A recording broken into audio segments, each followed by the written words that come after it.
मयंक ने हामी भरने के बाद कॉल डिस्कनेक्ट किया और तुरंत काम पर लग गया। करीबन 1 घंटे बाद ही वेद के पास मयंक का कॉल आया। वो दोनों मुंबई से भाग रहे थे, मेरे आदमियों ने उन्हें पकड़ लिया है, तुम आ जाओ ठिकाने पर। वेद ने कॉल डिस्कनेक्ट किया और तुरंत ही मयंक के घर के लिए निकल गया। जब वो वहां पहुंचा तो देखा कि मनोहर अपने असिस्टेंट पर चिल्ला रहा था। तूने अपना काम कर दिया होता तो आज ये दिन देखना ही नहीं पड़ता, सब तेरी वजह से हुआ है। असिस्टेंट दांत पीसते हुए बोला, ये सब उस वेद की वजह से हुआ है, अब तो हम भाग भी नहीं पाएंगे। ये सुनकर मनोहर भड़क उठा। वो घर जमाई तो अब सर चढ़कर बोल रहा है, पर ज्यादा दिन नहीं बचे उसके, जल्द ही उसे ठिकाने लगाने वाले आने ही वाले हैं। अच्छा, कौन ठिकाने लगाएगा मुझे चाचा ससुर जी? वेद की सख्त आवाज मनोहर के कानों में गूंजी।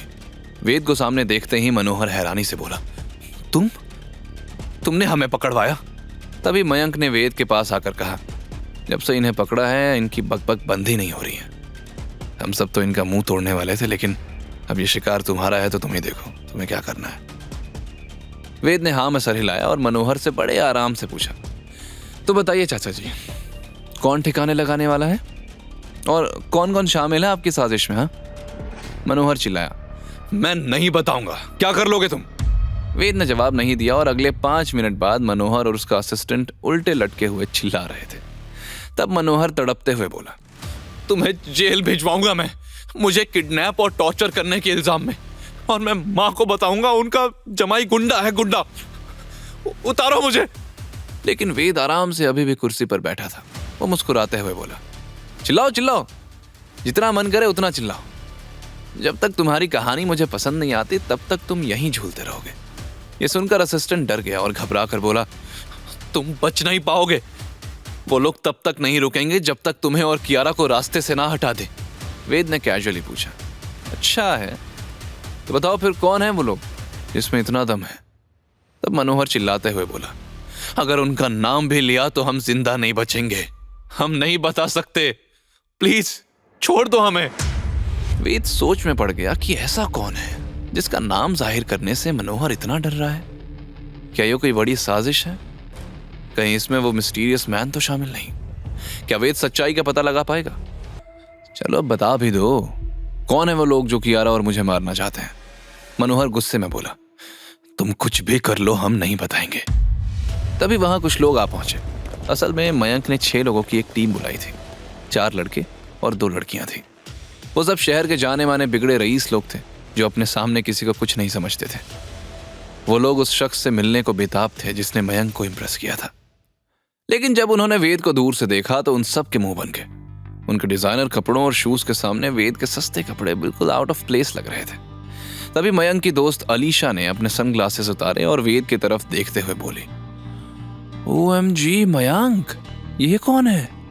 तुमने ये सर्वेंट रख लिया क्या अपने लिए? कम से कम सर्वेंट्स तो अच्छे रखो। I don't like seeing this low class people. मेरा मूड अपसेट हो जाता है। तब मयंक के एक और रिच फ्रेंड वरुण ने हंसते हुए कहा, डोंट बी अपसेट अलीशा, ये शायद शेफ होगा, बारबेक्यू के लिए रखा होगा।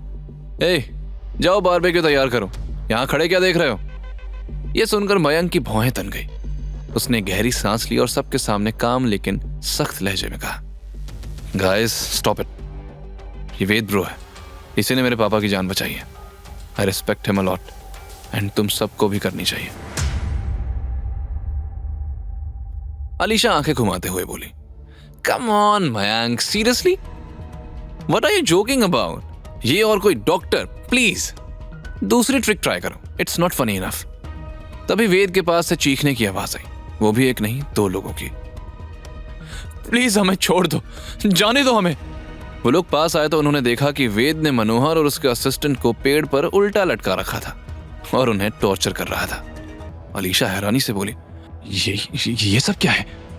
ये डॉक्टर नहीं, सन की है। उनमें से किसी ने सोचा नहीं था कि साधारण सा दिखने वाला वेद इतना खतरनाक हो सकता था।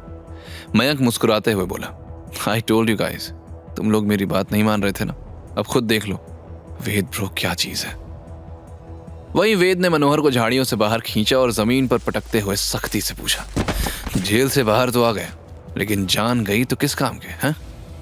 अब बोलो, किसने ऑर्डर दिया था तुम्हें? और इस बार सच बोलना, वरना झाड़ियों में नहीं सीधे नर्क में लैंड करोगे। मनोहर कांपते हुए बोला, यशवंत भैया और गगन सब्रवाल, वो लोग चाहते थे कि कियारा कंपनी से बाहर हो जाए। वो दोनों समीर सिंह के साथ मिलकर पूरी कंपनी पर कब्जा करना चाहते हैं और कियारा और तुम उनके रास्ते की सबसे बड़ी रुकावट हो। यह सुनकर वेद एकदम शांत हो गया और मन ही मन कहा, लगता है कंपनी में एक एक्शन सीन करना ही पड़ेगा, तभी सबको वार्निंग मिलेगी। खैर अब तो पिस्टल दादी ही बताएंगे कि इसकी क्या पनिशमेंट है। वेद ने मनोहर के असिस्टेंट की रस्सी काटी और दोनों को खींचते हुए मयंक की गाड़ी के पीछे डाला। दोनों में जान तो थी, लेकिन हालत ऐसी की जैसे मौत ने बस थोड़ी देर की मोहलत दी हो।